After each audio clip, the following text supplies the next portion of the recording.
Welcome to Cantina Vizsla. For the safety of the bartenders and any other patrons, remember to keep all arms, legs, tentacles, or any other extremities you may have to yourself at all times.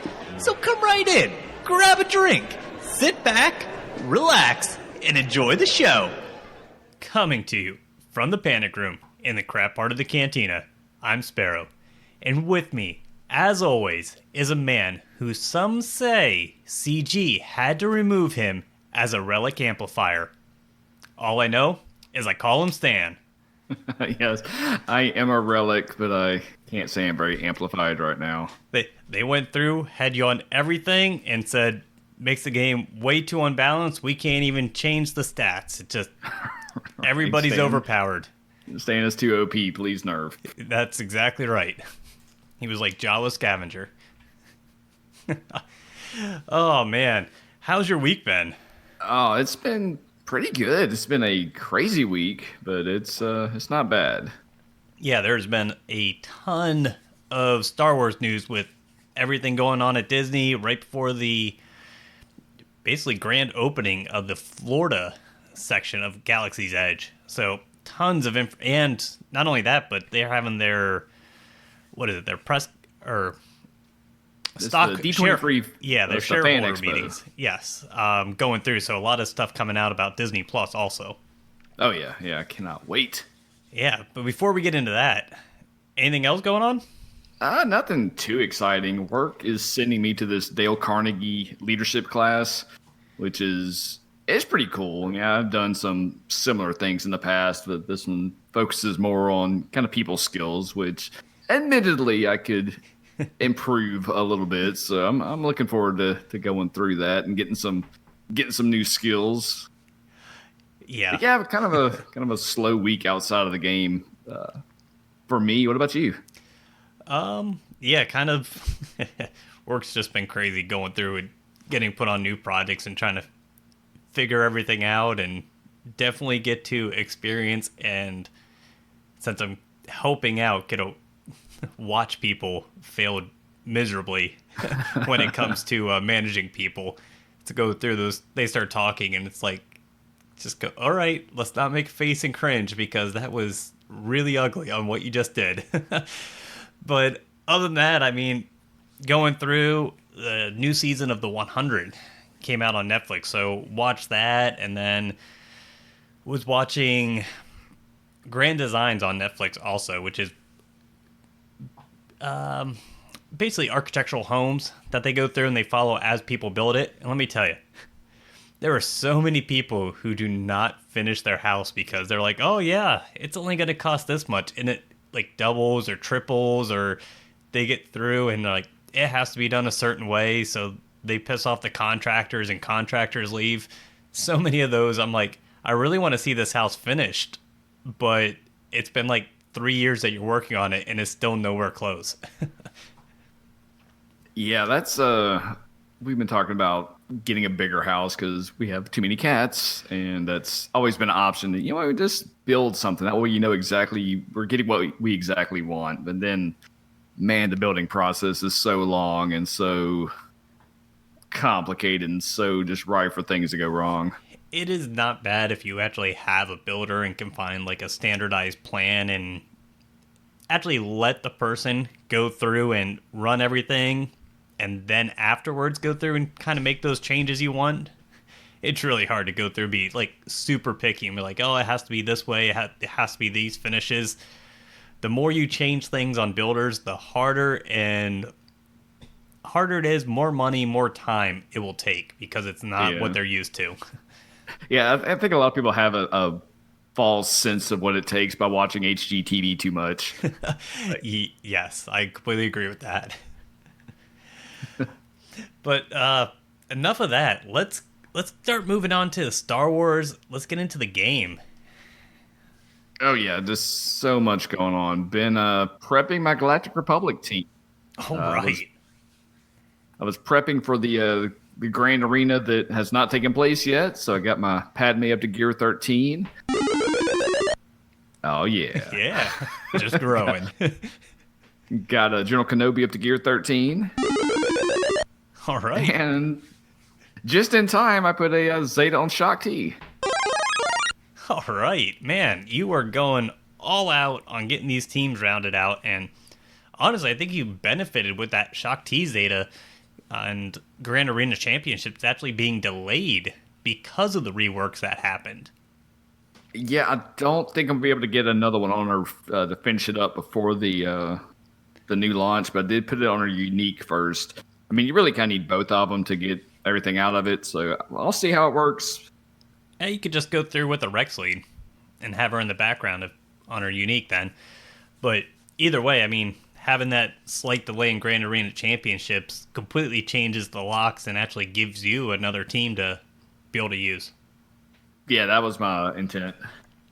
And yeah, I really did not get anything done in the game at all. I went through and just was kind of racing, trying to get the Geos, my last two Geos, so Bruce and Sunfok, geared up as high as possible before the Grand Arena Championship lock, which the old lock had completely failed at because I could not get enough Carbontes in time to get Sunfak up.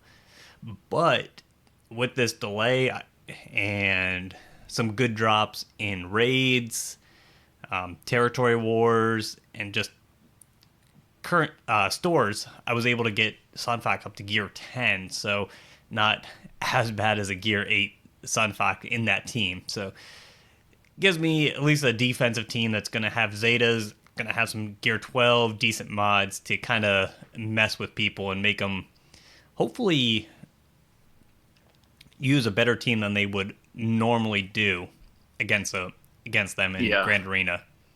Yeah, I'm looking forward to this one. There's a lot of changes happening kind of in the, maybe not the squad meta, but the this overall team metas. So it's gonna be pretty cool. Yeah, the only thing like with Grand Arena Championships right now and looking at the way it's set up, because I don't see it right now. So it's 5 weeks, and I'm hoping it's not all the 5v5 with the same layout every time. I really wish they would go through and each one of the 5 weeks is a different layout of Grand Arena. So you actually have ships 1 week, you have the regular 5v5 1 week, the 3v3 1 week, the different the ships just on the top, and then everybody is listed on the bottom for your squad 5v5. I really wish that would be all the way through, and each week is a different layout within Grand Arena. I think we'll get there. I think we need to get a good vanilla one under our belt and have it actually work, and then we can look at changing things up. Yeah, that is true. It's just going through. It's like that's the only thing that bothers me right now with this Grand Arena Championship is the same thing over and over again for 5 weeks, and I'm like, I don't want to go through and do that for 5 weeks. I want to go through and have one layout and then switch, because otherwise it gets really stale really quick for me. Because it's, hey, for 5 weeks my roster doesn't change at all for any of these locks, so I have to use the same or are going to use roughly the same defense and offense every time. So yeah, I can see that. Let's get into some Star Wars news, because like we mentioned, they had the shareholders D23 Expo, so lots of information coming out. Yeah, let's start with the lighter stuff, and we'll work our way up to the big ones. All right. So we've got Galaxy's Edge opening up in Disney World on the 29th, so that's coming up. The Rise of Resistance ride will open on December 5th. There's been a lot of talk about kind of low attendance of this thing. I think once everything is open, it'll pick up, and this will be just kind of a good, just evergreen thing to go to. Yeah, and Disney does not care about the attendance because yes, they only have, I think it's only one ride open until Rise of the Resistance actually starts, but from everything that I have seen and heard, sales as far as souvenirs go are good, if not better than they anticipated. So they don't really care about the rides. That's not what and the attendance because they can only handle so much. They're going to make a lot more money on people actually buying souvenirs. Right, yeah. And we know Star Wars collectors love getting their doodads. Yeah, the only thing I thought was funny was how many people and the problem Disney was having with people taking objects from the Oh, lines and how Disney yeah. likes putting little things to in their scenes actually make you part of the land, and how many people were actually taking pieces of it. Yeah, I can definitely see that. Oh, let's. And we also got the resort that's going to be a big part of it too once that opens up. That's kind of the whole 2 day immersive experience where you're on this star cruiser and they release what it looks like. It's going to be called the Halcyon from the Chandrilla Star Line, which the home of Mon Mothma, and it's been some of the books and things. So And I was just quickly going through basically what they were saying. It's a 3 day, 2 night piece with two different rooms. Basically, one that has a single bed, so you're basically looking at a 2 person room, or one that's able to accommodate 5 people.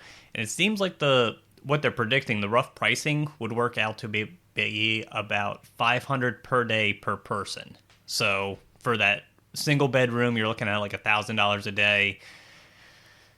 It's it's it's pricey, pricey. but Yeah. I mean, when Yeah. in the grand scheme of Disney, I did not look into it to see if that 500 per day included park passes, if it included like a breakfast or anything else within the resort. I would assume it would because they're trying to make this like a Westworld type experience. Like you go and you're immersed in this whole storyline. Yeah, So from that was my thought too. Which really, if you include the ticket prices and like a breakfast, or say even like one dinner is included in that, that does help out drastically. And that pricing could make itself actually look better than it does right now.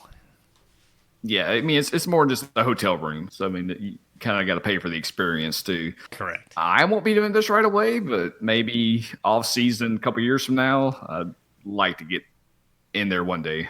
Oh yeah, for sure. It'd be very cool to go through and experience the way, especially just the way everything Disney does that, and their immersive experience is absolutely amazing. Yeah, yeah. If you yeah, if you can't make it there right away, you can go there in your imagination. The Black Spire book is out next week, so that's going to be on the 27th. That is the sequel to the Phasma book. Oh, I'm actually looking forward to this. all right. Another audiobook for you to listen to. Yeah, yeah, and I'll give my review and impressions next week. Because it will already be done. It will, yeah, more likely. Wasting no time getting those books knocked out. So what else do we have? Let's get into some of the bigger stuff here. All right. Well, I don't know if this is real big, but Battlefront 2, they were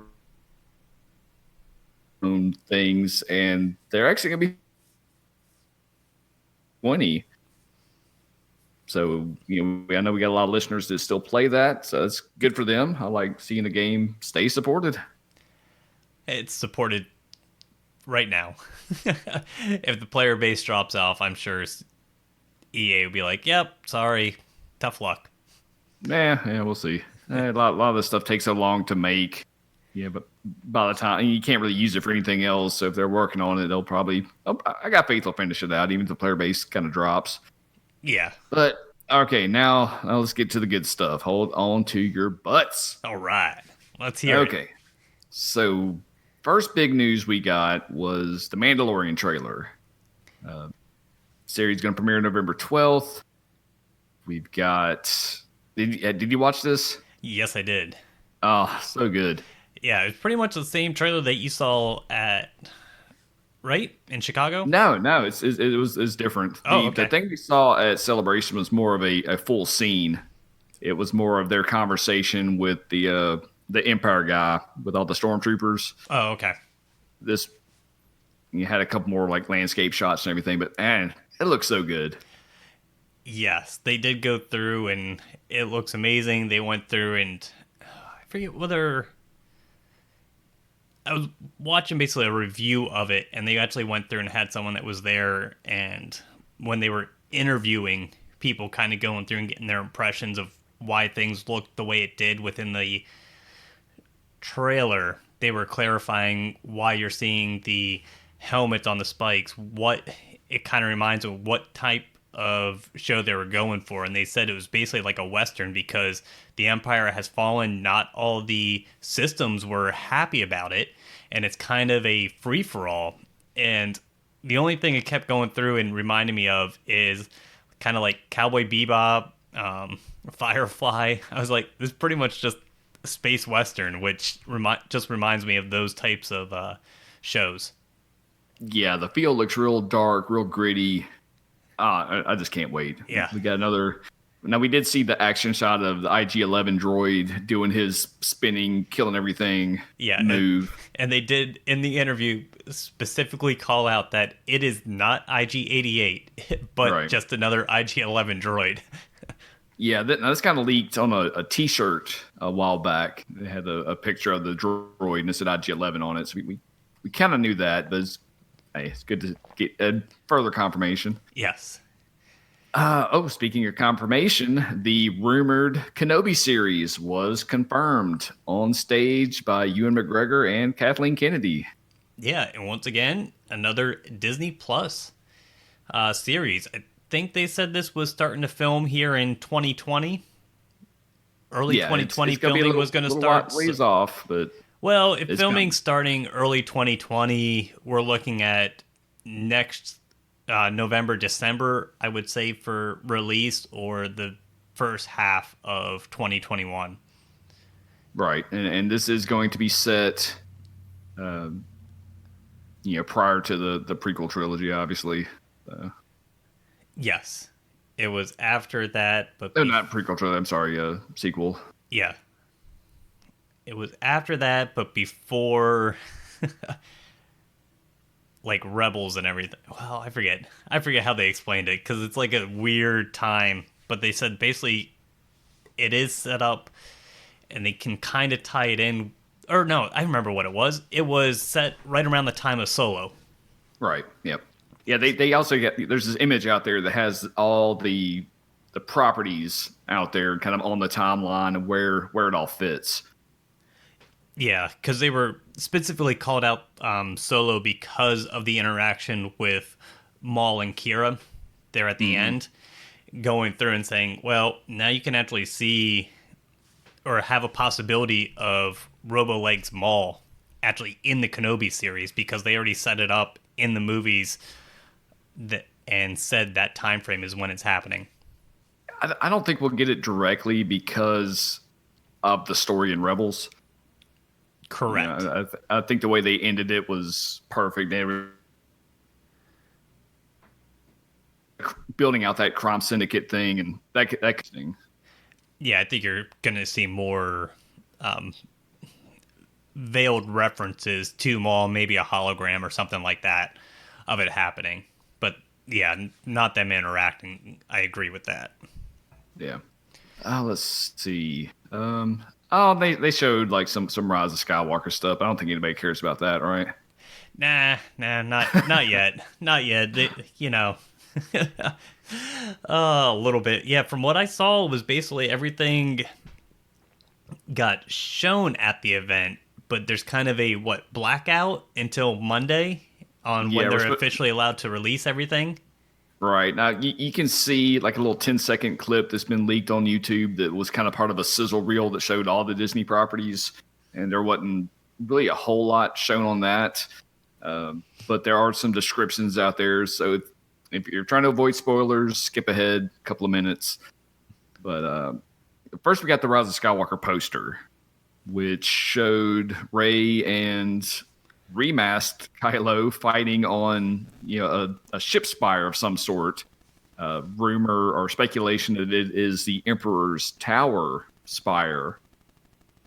So we'll see if that plans out. And then in the background, you have the Emperor's face with Sith eyes just kind of watching this go on. Yeah. So it's pretty cool. It looks a little different than what we're kind of used to with Star Wars posters, but I'm digging it. Yeah, I was gonna say things evolve, right? Yeah, I mean, the Emperor's face looks kind of animated, but I can live with it. Yeah, I was gonna say it's good. It kind of is gonna have to if it's just like kind of a force projection. You are gonna have like a. It's not gonna look as realistic. You're gonna go through and kind of be a little bit more animated. All right. So then we got some descriptions of the footage they did show, and let's see, it shows the twin son. Well, it shows a lot of the old footage, kind of building a new trilogy. Story of every generation comes to an end. There's a scene of hundreds of Star Destroyers lined up against a dark sky. There's a scene where Rey throws her lightsaber and kind of brings it back, Thor's hammer. All So I right. think she's throwing it in the woods and just to spin around, maybe chopping trees down or something like that. Then Well, let's see, we've we got- kind of had that in the game, don't we? One of the characters throwing the lightsaber and bringing it back. Big art. yeah. Vader does that. Yeah. The Sith Marauder does that. Yeah. Okay. Characters do that. Yeah. Uh, the description I see says Rey and Poe fighting on a water planet, really going at it, but I think they meant to say Rey and Kylo. It might be Ray and Poe. They just kind of Ray and Poe fighting together, not Yeah. against each other.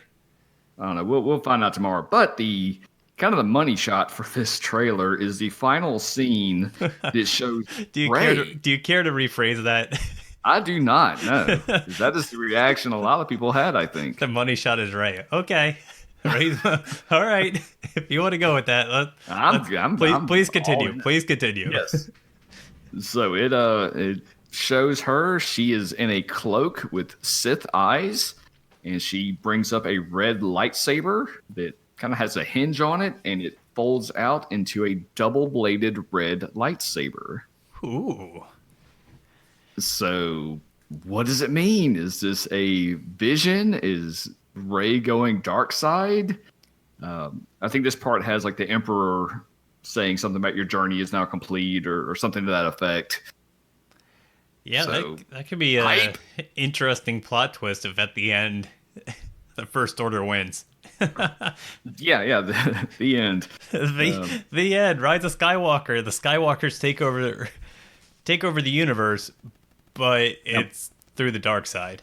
All right. Now, my kind of theory on this is I think Rey may be a clone, and this may be her evil twin.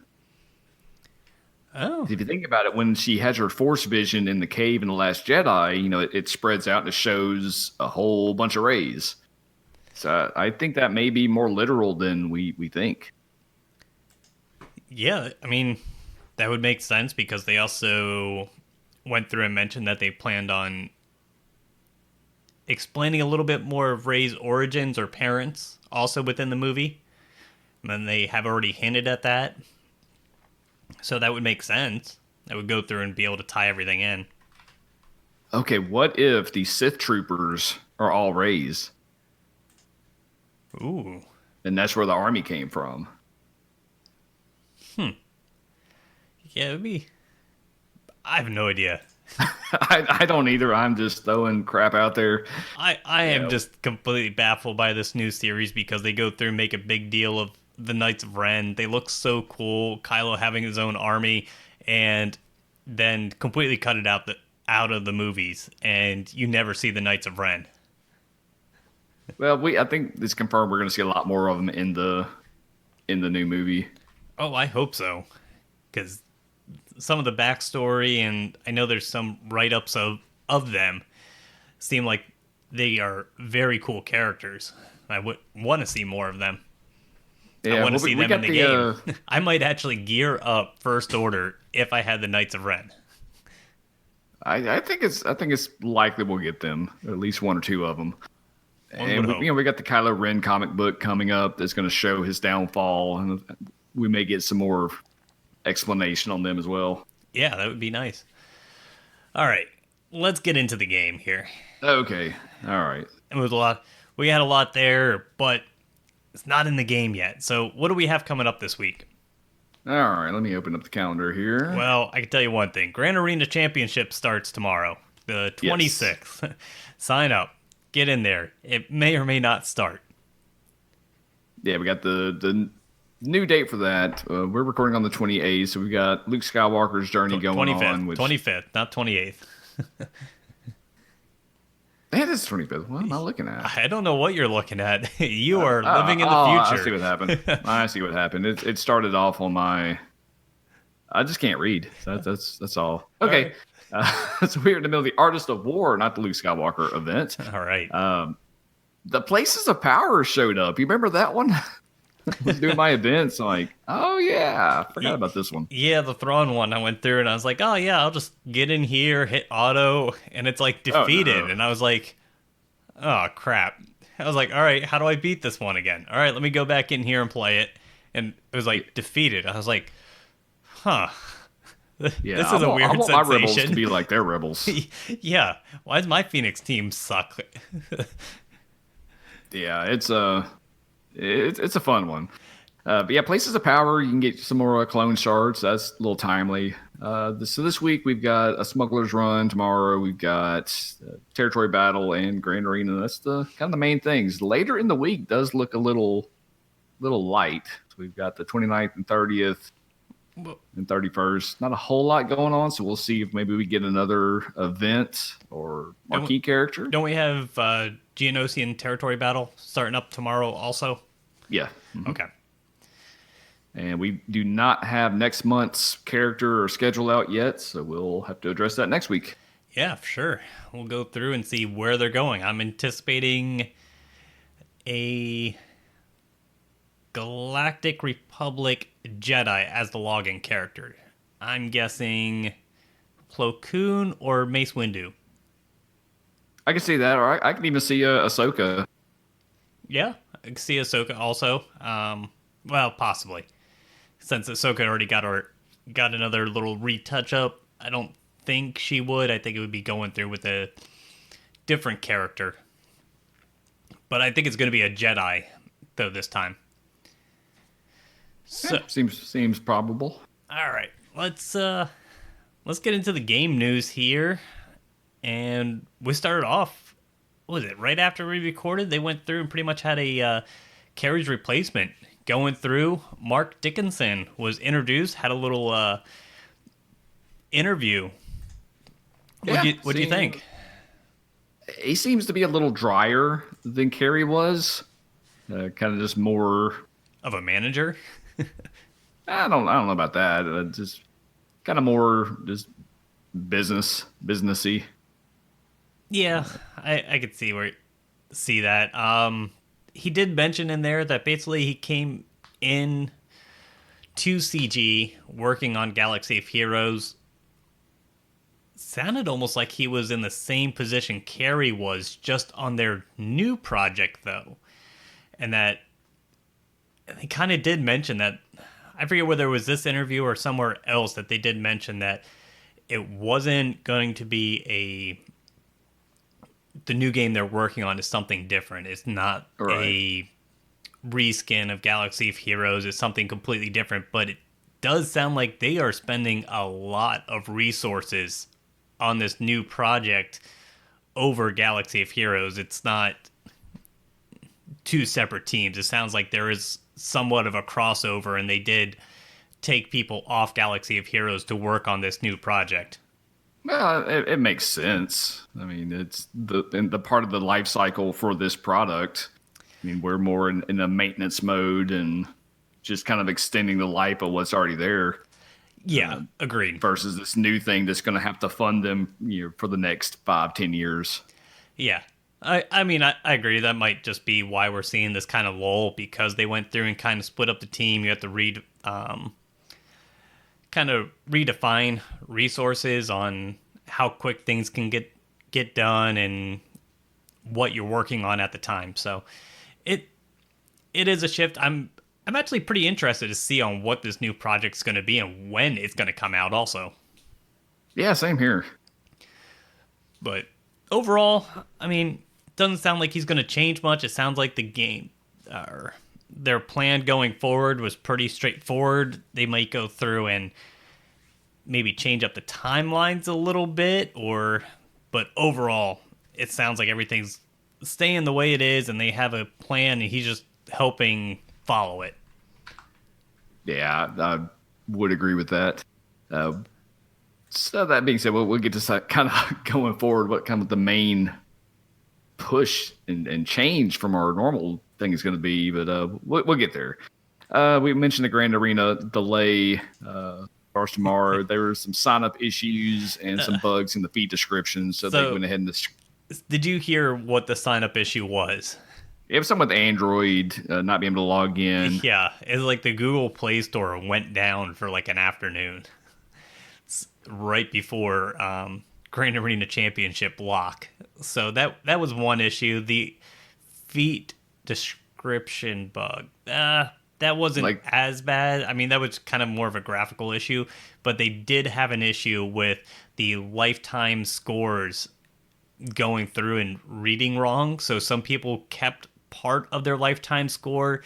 Some of the feats, if they did not, if they completed them but just did not claim them in the previous Grand Arena Championship, people were able to claim them. So that's why they were jumping up on the leaderboard also.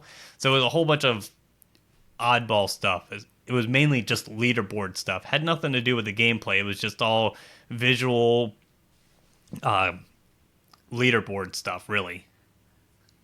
Yeah, it's fine. I'd rather had the extra week, get the new teams in there, get the reworks, and be able to use them. So I think it worked out. Yeah, speaking of reworks, it was the clone rework time.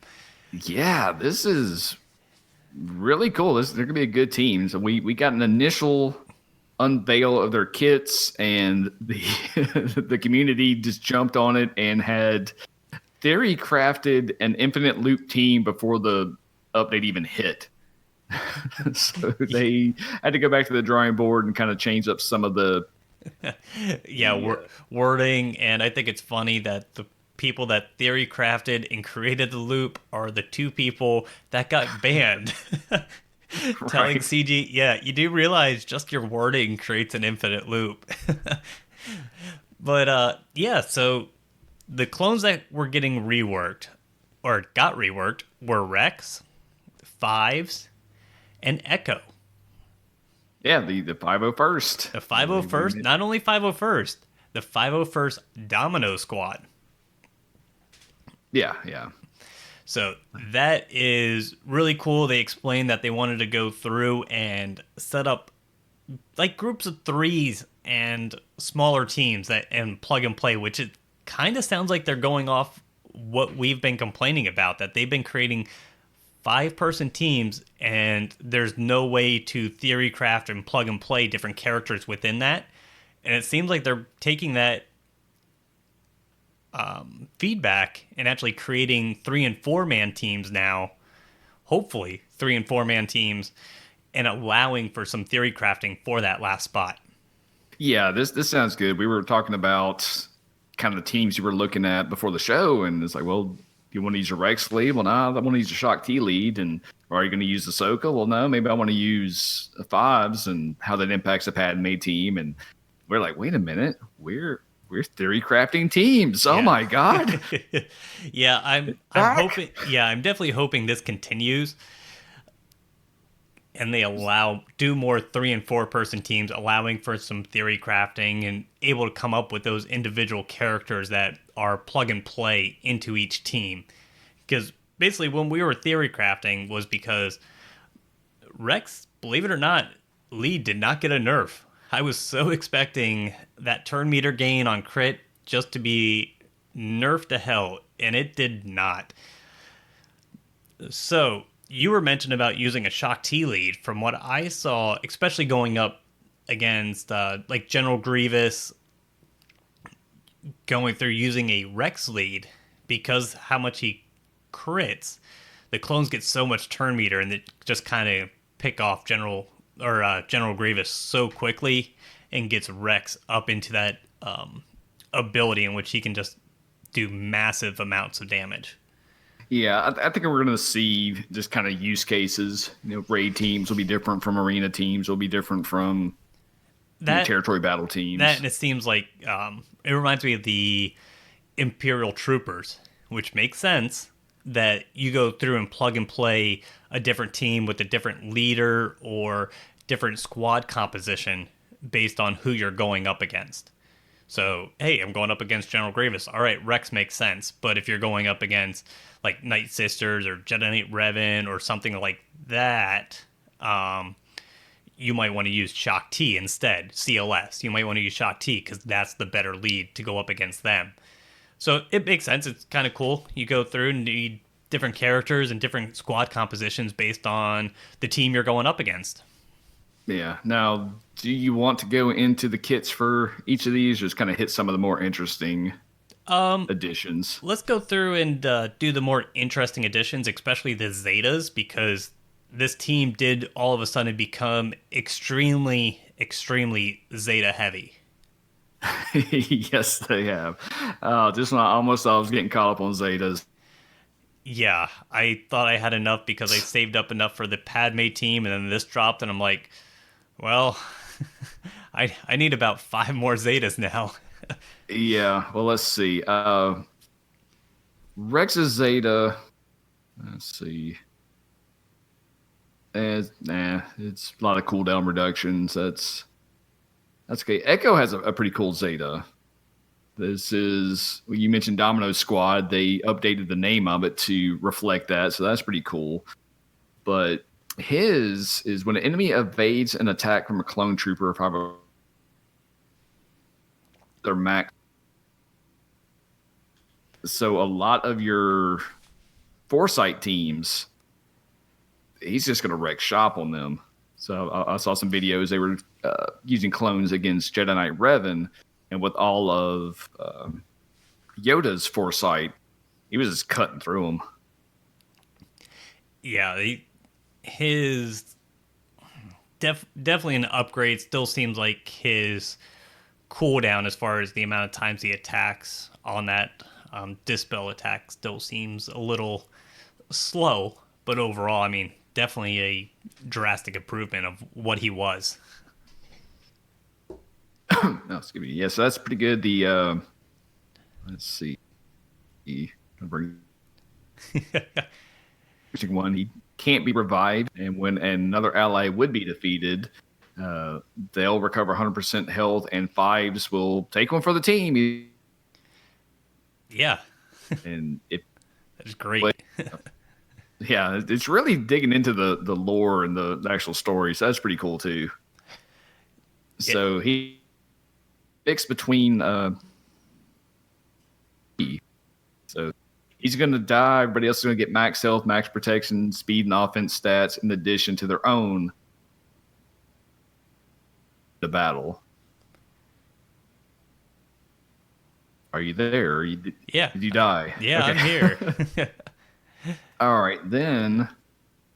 Let's see. They've got all their announcements just all bouncing all over my tabs.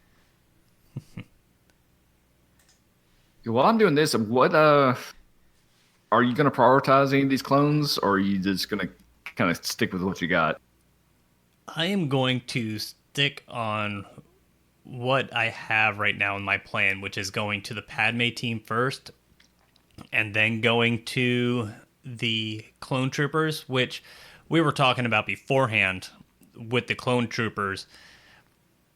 It definitely sounds like one of those nesting doll situations that they have set up, and I don't know the way this nesting doll system is going to work right now, because, all right, they reworked Rex, Echo, and fives. They specifically call out the 501st tag, which they gave Ahsoka the 501st tag, but they did not give Anakin the 501st tag for some reason. I don't know. And they specifically call out the Domino Squad. The way the squad's laid out right now, it's definitely a 3-person team.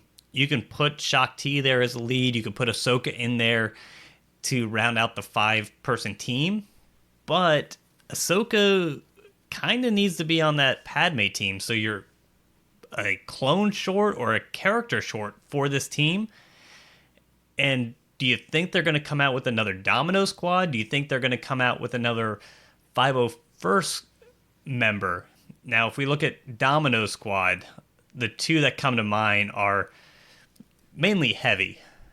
Cut Up kind of was there, and then the next episode was not there anymore. So I think Heavy would be the candidate if they bring in another clone. If they do 501st tag, I kind of lean towards a new Anakin Skywalker, really. Yeah, that's it's kind of rumor mill going with him, and I think we can address that a little bit later. But that's definitely a possibility. Of course, we've got the Clone War series coming back next year, so we've been speculating getting some new clones for there. There's just a lot of places they could go with this. Yeah, it would go through and make sense if they added like Kix. I believe, if I remember correctly, Kix was the medic. I know there's a 501st medic and everything that would go through that would fit that team and kind of replace Ahsoka as far as some health regeneration or something like that within the kit would make sense. They've got the medic and the sharpshooter, and they've got a lot of the kind of models done for territory battles. So correct. And I mean, that's kind of why I'm holding off, because I don't know what the ideal composition is going to be for this team yet, because it doesn't seem like all the pieces are there. They could add a couple more Jedi. The other part of it is having Clone Sergeant and Commander Cody not get touched seems really odd to me. And it makes me wonder if maybe they're going to go through and create 2 teams worth of clones.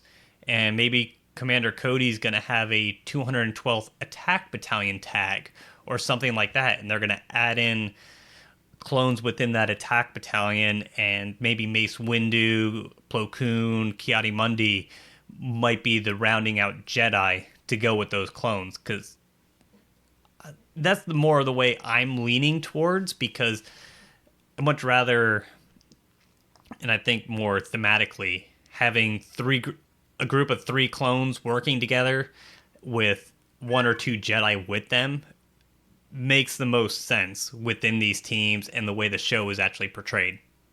Yeah, and plus we look at the way territory battles is laid out with all the platoons and all the different team requirements. We are going to need a few more characters.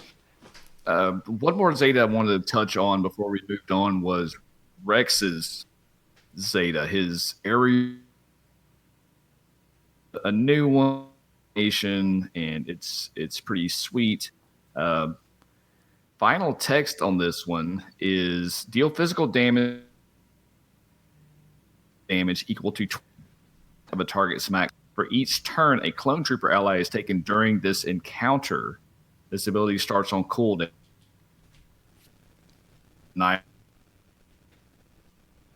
Which is going to be pretty huge.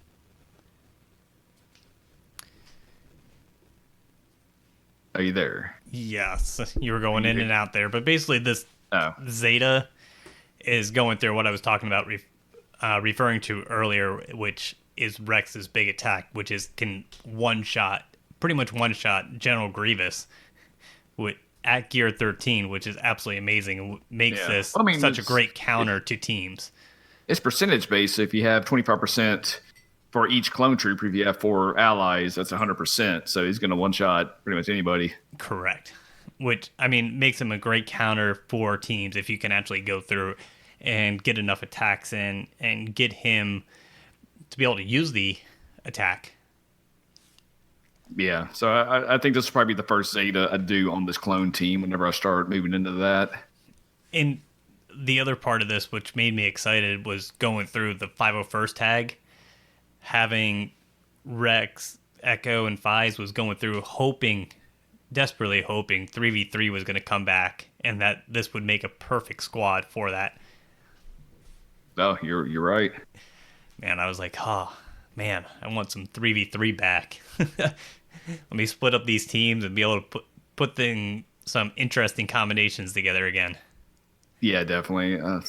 3v3 was good. Yeah, I really enjoyed that. All right. Yeah. What else do we got here? So, yeah, we touched on the different combinations. Definitely a lot of potential for newer characters coming out. Definitely worth going through as far as gearing up. Rex, Echo, and Fives are definitely a must, and I would be definitely farming Shock T for stars also. Yeah, yeah. Well, she is now farmable. We were going to get to that, but with the last update, she went free to play on a not the best node. It is on the fleet node, but she's out there. Still, well, I was gonna say the fleet nodes aren't as bad anymore because they mimic normal energy. Yeah, It's that does not help. as bad as when you were trying to farm Nest or Houndstooth or anything like that because it was a slower farm because you did not regenerate energy as quickly. It cost a lot more to get those ships up to ships and characters up to 7 stars than it is now. Right. But let's see. We are going into Darkside GOTB this week, and this news kind of got overshadowed. But Django now has a separatist tag. Yeah, they just kind of threw it in there in the notes in the game. It's not even like on their actual notes, release notes. It's in the game notes when you actually scroll through everything. Django gets a separatist tag, and you're like, oh, about time. Yeah, so that works out. He actually got a little bit of a buff. His bounty hunter payout's gonna go ahead and be active as soon as he's on this table under a separatist lead. Yeah, I would have to go through and see some theory crafting and kind of look at my teams a little bit closer to figure out if I can place him within another separatist team for Separatists TV. still need a few more people. You got the Grievous droids, you've got Geos. the Geos, and then you got kind of got your leftover team with Newt, Newt, Asajj, Dooku. Count Dooku, Yeah. Django. I guess that would be really the only team. Yeah, so we get Watt in there as well. Watt would probably fit into the General Grievous droid team, and then you would go through and plop one of those droids into that team with Django and the leftovers. Probably a Newt lead also. Yeah, I'd agree there. So I mean that makes sense. I mean that gives us what, 1, 2, 3 full separatist teams. So yeah, that would work. Let's see. Before we leave on to the clones, just some of the theory crafting with the Grand Arena coming up. The clones can be real useful against a lot of teams now. We mentioned Grievous, are definitely a hard counter to him with that Zeta. Night Sisters, they chew through them pretty well. Jedi Knight Revan, we talked about, they chew through them. Geonosians actually give them a hard time though. So if you come across clones, Geos might be your best early counter for that team. Yeah, it's gonna be a feeling out process with them, but I mean, anytime you get a rework, you're the newer the rework, the more teams it's gonna take out with older metas. So I'm not surprised by any of this and what characters they're actually taking out. Yeah, I'm glad to see a little more flexibility in the strategies. Correct. Yeah. Let's see. Just real quick, they changed the Jawas. They had that Bosk interaction. Yeah, they changed the Java scavenger a little bit, and basically the big thing it did was remove the interaction that everybody or people found out and theory crafted with Bosk. They basically removed that interaction. Jawas still can take on the Geos if they're geared out. They left that interaction possible. Yeah, nothing. I'm not too mad about it. I kind of figured that would happen. Yeah, we kind of figured that Bosk interaction was not as intended and did not work out very well. So slight change doesn't really affect anything as far as team building goes. Yeah. Then we got actually some bigger news of things that are coming up in the next title update, which they have rumored at Relic Amplifiers preview. It has a new frame. The icon was shown, and they briefly mentioned the progression system for the Relic Amplifiers, but overall the progression system is going to change. Yeah, the main thing is Gear 13 is it. Once you hit Gear 13, you are done What? on that side of the house. Well, yeah. the way they mentioned it, I did not like the way they mentioned it. They're like, "Oh, our gearing system's old, so we're gonna stop at gear 13 because the gearing system just doesn't work as well as we intended anymore." And they're like, "Yeah, so you created a relic system that is just a new type of gear." Well, Oh, maybe yeah, we'll see maybe how it's implemented. yeah, we But haven't seen it yet. I agree, but I just thought it was funny the way they mentioned it, and I was like, it just sounds like you're doing new grinding on a relic rather than gear pieces. well, yeah, I mean, there's still going to be some sort of grind there. That's just what this game is. So people expecting that to go away, you're going to be in for a disappointment. But yeah, I can see where the gear system is kind of being broken because once you get to these numbers where we're at with the way the gear level impacts mods, the math is just getting crazy. So they did kind of have to go back to the drawing board on that. And so, yeah, they mentioned they had kind of outgrown the old way of doing things. The gear bottleneck was a bit of an issue. So it was time to move on to something else. The frames I actually like. We saw a mock up of this on Reddit where a dark side character would be kind of have the red frame and the light side would have the glowing blue frame. So I Well, think it looks pretty good. the original one from Reddit was so Microsoft Paint and just outlined everything in Yeah, blue and yeah. red. But yeah, it looks really cool. We did mention about that the at least I mentioned it that I did not like the Gear 13 icon at all. It looked like a flaming hot mess that someone went through in the early 90s, like flame artwork is what it reminded me of. And I was like, that is so stupid. I do like this new one. It's a lot simpler. You go through, you can identify light side, dark side very easy. It's a nice change. I do like that a lot.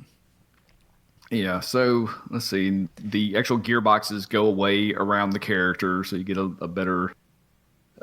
Yeah, not only that, the it looked like the ability and the level up screen on the left hand side also pretty much goes away if they are maxed. So as you max stuff, it basically minimizes everything and actually shrinks up and looks a lot cleaner. Yeah, the little level 85 max XP goes away, and you get the relic icon there at the bottom. And it's got looks like 4 different sections with little tick marks in each one. Kind of like a speedometer type layout where it goes around the edge of the Yeah, way. I'm hoping. I did see a suggestion with this, and I was like, oh, I see where the person's going with this, and I would cringe if that's the actual way it's implemented. Is if you have to charge up the relic No. with leftover gear, like the higher end gear pieces that you have a ton of, to be able to use, and you constantly have to throw more gear at it to have it powered up for uses. Yeah, no, if we get into some sort of consumable, no, I'm not. The kind of my ideal world is I would like to see multiple aspect leveling. Better stats. It's going to give you additional moves. There's a lot of flexibility in what this relic can do for your character. Use to level up those different assets. And there's a bunch of different ways you could go about it. You could, put in gear credit, even just being rewarded for using the character, gaining experience on this relic. So maybe raid damage, characters defeated in arena, just things in the game we're doing already could feed into the leveling of this thing. All right. So, I like where you're going. I was thinking a little bit differently. So, the way I was thinking about, you have those 4 sections. I'm hoping it's going to be like a ladder system, like Destiny and everything, in which you can choose which path you want to follow first. So it's like, hey, I want to go through and really upgrade my basic first because this character is really good with the basic, and then you just upgrade that part of the relic, and you can decide whether you leave the other pieces alone or upgrade them later on. And so you have that progression of how you level up. I would like to see unlocking of relics with some sort of challenge, but I can understand if it just unlocks as soon as you get to gear 13. But I'm hoping it's a little bit more flexibility in which you can kind of decide on how much and when you're actually going to level up each piece or each section of the relic. I think that would be a nice interaction and actually create a little bit of a relaxation of those bottlenecks, because then you're going through and upgrading either unique abilities, basics, or something of the sort based on what that character primary focus is and primary interaction within a team is. Yeah. You know, what I don't expect to happen is I don't think this is going to change kind of the concept of the game in any way. It's still going to be a grind. It's still going to be, a pay to win aspect of it. I don't really see this alleviating a lot of the gear crunch if it does require some sort of gear. They did mention letting us use a lot of our stockpiled challenge gear. Yeah, you'll be able to use it for a time, but it will slowly get back. Yeah, so we'll see. I mean, I'm not just throwing my hands up. Obviously there's a lot of negativity around it on Reddit, but I just think it's anything. Yeah, overall, I just think they're going back through rebalancing everything and allowing for more teams to better interact and better interact with each other. You're going to have more counters, and you're going to be able to do more theory crafting, hopefully, through setup by upgrading relics a certain way and building a team a certain way now. Hopefully. We will see. Yeah. It sounds like this is going to be more like the 6.mod update, in which they're going to go through, and it sounds like every couple of days, maybe once a week, they're going to go through and give us a little bit more information on the relic amplifiers and how we're going to farm them, what they're going to involve, what the stats are going to be, what they're going to upgrade, and we're going to get a little bit of it at a time each week. Yeah. So we'll be covering that for sure. Yeah, for sure. Let's get into the rumor mill, which I went through and kind of mentioned a little bit because it seemed very odd that they went through and have a team and they don't mention a fifth character at all. And it's kind of alleviated and missing a big part of the 501st squad. Yeah, like you may have seen the screenshot going around Discord or Reddit, but apparently, well, according to this rumor, speculation for right now, there's been rumor of a Mace rework out there for a while, and then Coyote Mundi, we've been talking about him forever. Rumor is that release has been delayed a little bit, and within the next 2 weeks, we're getting a General Skywalker event. Okay, I can see that. Any ideas what type of event this will be? Is it going to be a legendary? Is it going to be like a Malik type event? Any ideas? I think it's going to be a Malik type event, simply because we haven't had a whole lot of new characters to farm that would be required. So these are going to be more than likely existing characters that have been in the game. And if those are needed, they're not getting their payback off the farm. They're getting it off the gear. So I could see us needing to gear up a lot of existing characters to beat a hard event. Oh, man. So what characters are you thinking is going to be needed then? Well, happiest timeline would be clones. Use his new leadership with clones and do something that way. Darkest timeline, all the crappy Jedi out there. Well, I'll tell you one thing. The first thing I thought was you're going to need that Padme team. Period. Okay, you're going to need Padme. I think there's no way around it. You're going to need a Padme team. And if you're going through, I think they would call out specific characters for a general Skywalker. So if you're looking at that, I would say definitely going to need Padme. Definitely going to need C-3PO. Definitely going to need R2. Definitely going to need General Kenobi. Ahsoka. Man, a lot of those are rough characters to get. And it's definitely later on in the game, it's going to limit people if they haven't been focusing on those characters. Like needing Ewoks and everything that goes along with it. General Grievous and his droids. Yeah, this is a tough one to wrap my mind around. I mean, it could be just a legendary event. It could be a marquee event. Yeah, I mean, I think it would be more mythic.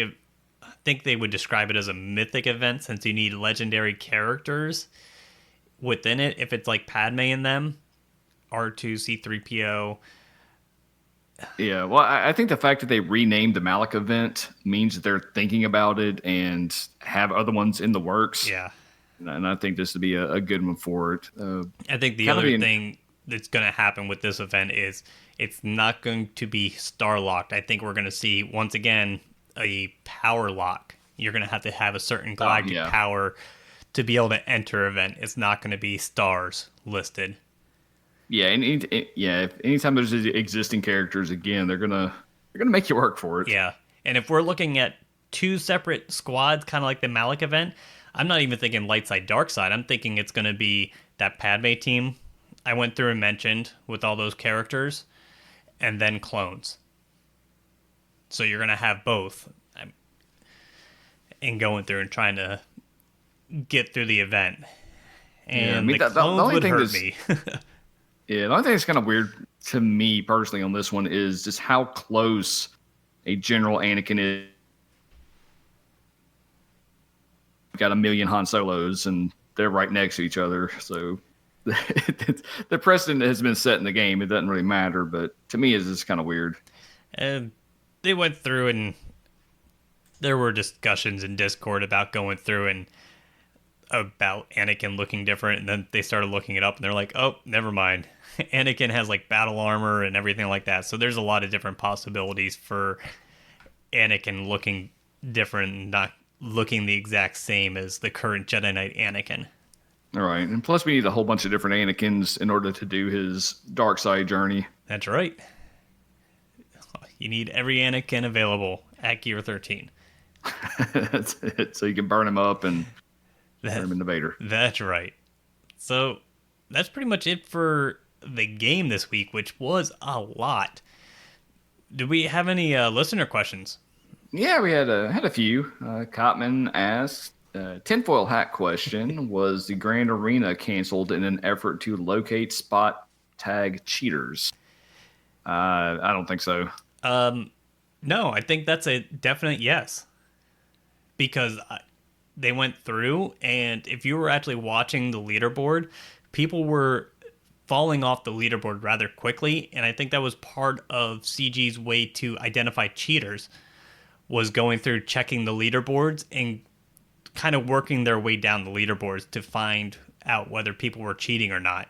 And if your leaderboard is all messed up because the feats weren't properly reset, your lifetime score isn't properly reset, it makes it a lot harder to identify cheaters then. I think they were going to do that whether or not it went live. I think the delay was due to the Play Store.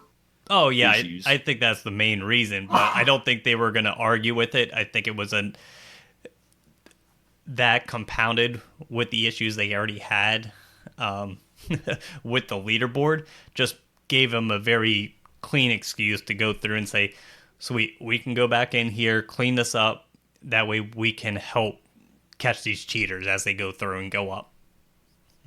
Might not be the only reason, but I definitely think it was heavily played and a big part of the decision. Yes, I think definitely an advantage to CG to be able to do this.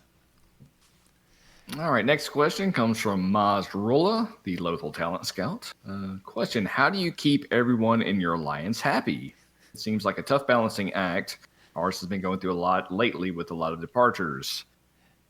Yeah, this is a tough one. I guess short answers, we don't. I mean, we have people leaving as well. There's for a lot of different reasons.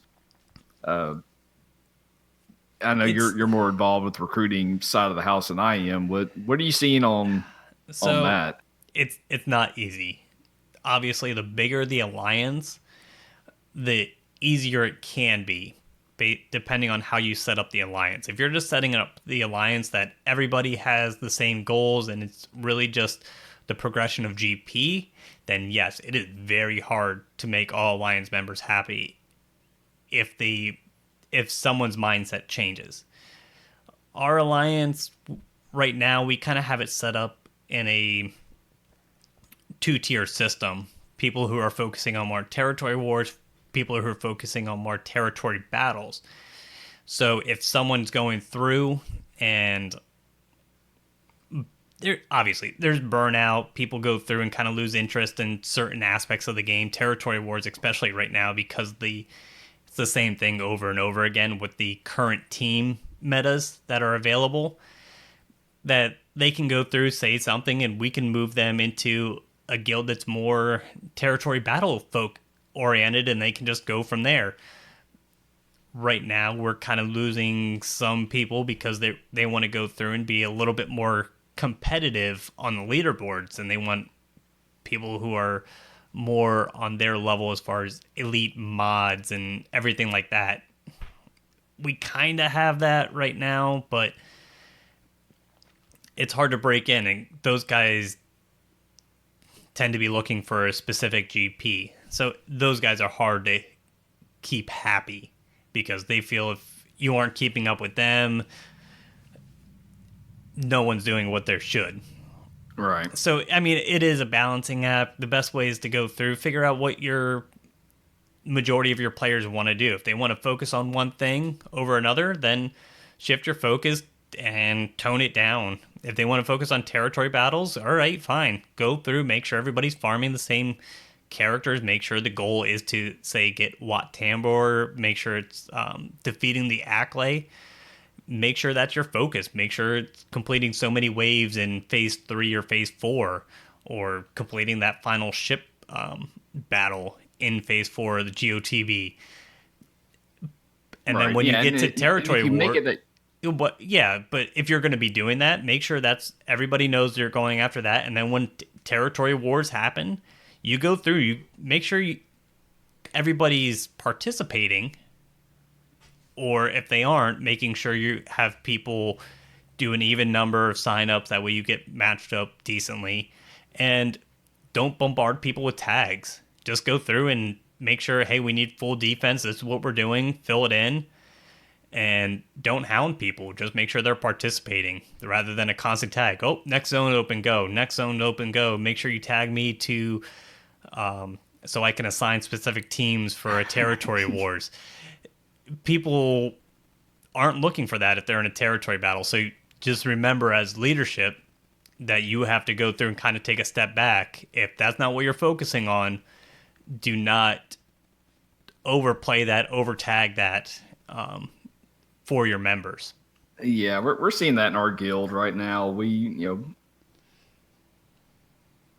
is on territory battles. That's where the biggest payoff's going to be, and that's what we did. And we still have people that are super serious about territory wars, and we're not going to win every one. No guild is. If matchmaking is working correctly, you're going to win some, you're going to lose some. That's just part of the game. But we still have just a real negative reaction to a territory wars loss. And we got people that love them. I mean, they do a great job, but they spend so much time coordinating this thing, and they burn themselves out after a couple territory wars. And you hate to see them go, but in my mind, we focus on territory battles. So at this point, territory wars is a almost an afterthought. Yeah, Territory Wars is a nice break. You go through, set your defense, and if you go through and set it correctly and the other team or other guild struggles with it, great. You get a win. If they go through and set a defense you weren't expecting and you don't have the teams to get through, more power to them. You applaud, you go, man, those teams were more powerful than we expected. We did that the first round of Territory Wars this go around. We got paired up with a guild, and man, their members are like Gear 13 heavy. Their mods were crazy. I saw a full Gear 13 Geo team. And I went in there with like hard counters. I'm like, oh, I'll be able to take this out. It's a hard counter. I blast through these teams all the time, and all of a sudden it's like I don't move for their whole team goes before me, and next thing I know, I have one character left, and I'm like, oh, well, that didn't go as planned. Yeah, so we got match made, and they stomped us. In our next one, it was trade negotiations we got matched up with. Yes, and we had a lot of people sit out this one, so we kind of got overmatched. And I'll say it again, the algorithm for matchmaking with not full guilds needs some sort of adjustment, because we just kind of had them outclassed, and I'm sure it didn't feel good on their side of the house, but we got to win. Yeah, it is what it is. You go through and you kind of have to game the system a little bit, and we're in that funny area where our GP for our guild is very good. It is, I think we're top 30, top 25, somewhere right in there, which is great, except we have the GP, but we do not have the mods to be able to compete against those teams right now, or enough players that are focusing on Gear 13ing everything, because we're focusing on territory battles. So we get into those matchups, and there's very unlikely that we're going to win anything that way. Yeah, which I will honestly say, we are outclassed. We go through just the way our guild's set up. We have a high GP. We do very well in territory battles. We're at what, 29? We are very close to being able to hit that 30 stars. I mean, the first 3 phases, we hit 3 stars in every single territory and territory battles. It's literally just the phase 4 that we are working on right now, which puts us in a higher end class, and there's not a lot of guilds that are able to do that. So, but when it comes to territory wars, that is another story altogether. Yeah, it's definitely hit or miss. Yes. So we'll just wait till we get our relics. Yes. You'll see. Yeah, I mean I don't think that's going to make a difference in territory wars, but it's definitely going to make a huge difference, I think, in territory battles for phase 4. Everybody's going through and just getting curb stomped and wondering, man, why can't we get through this? I mean, Gear 13, it's still hit or miss on whether you can make it through these teams.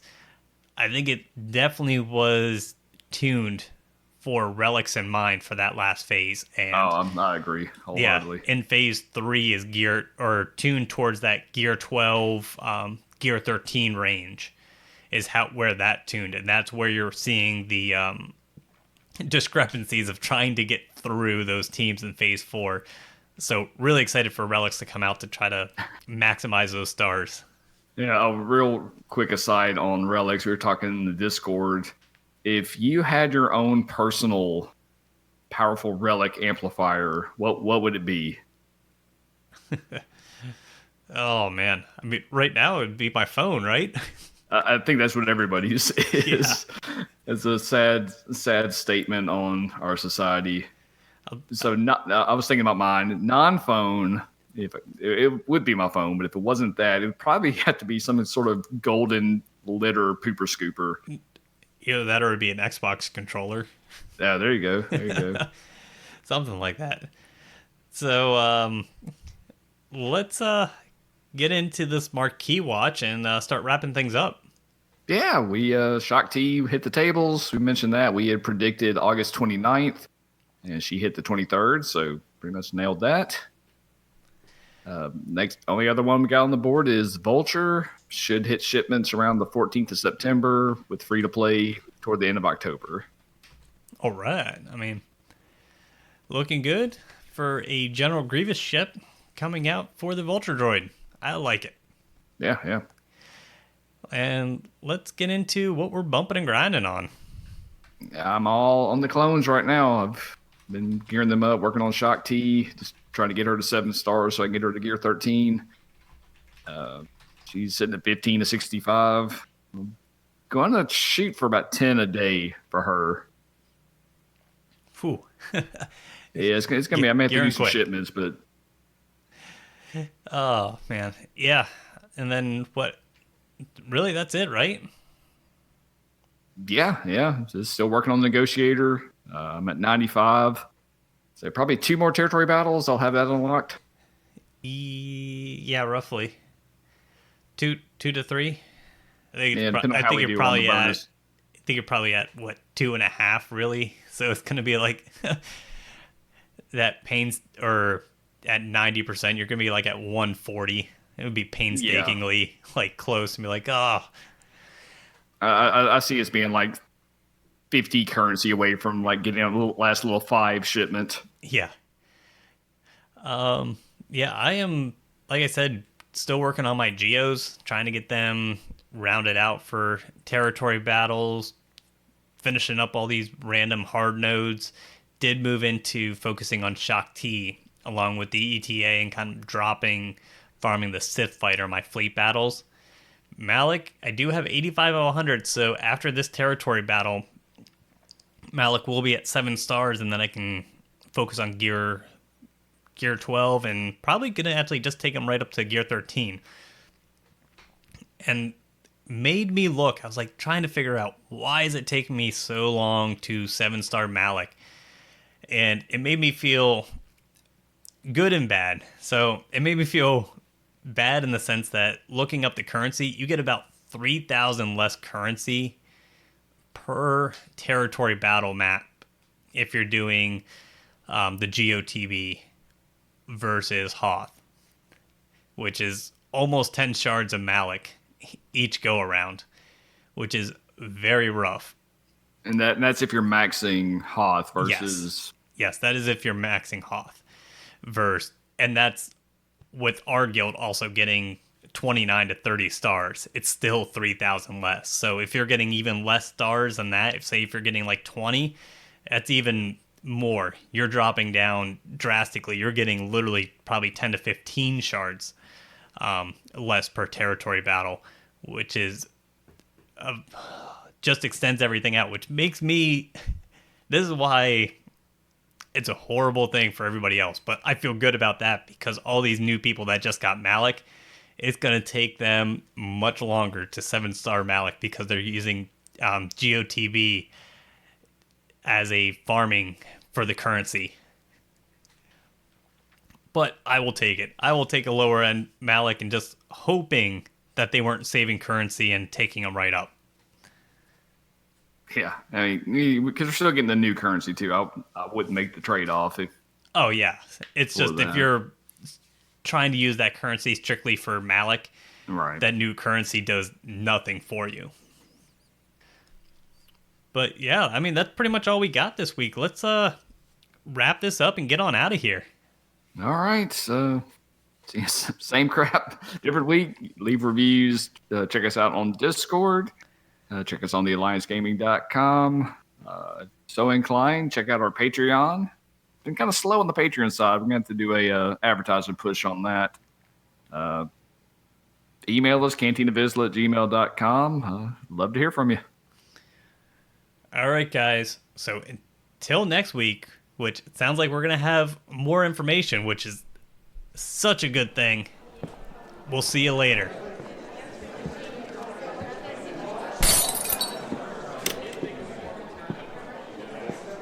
As you are exiting the cantina, we would like to say thanks for stopping by, and we hope to see you out on the hollow table soon.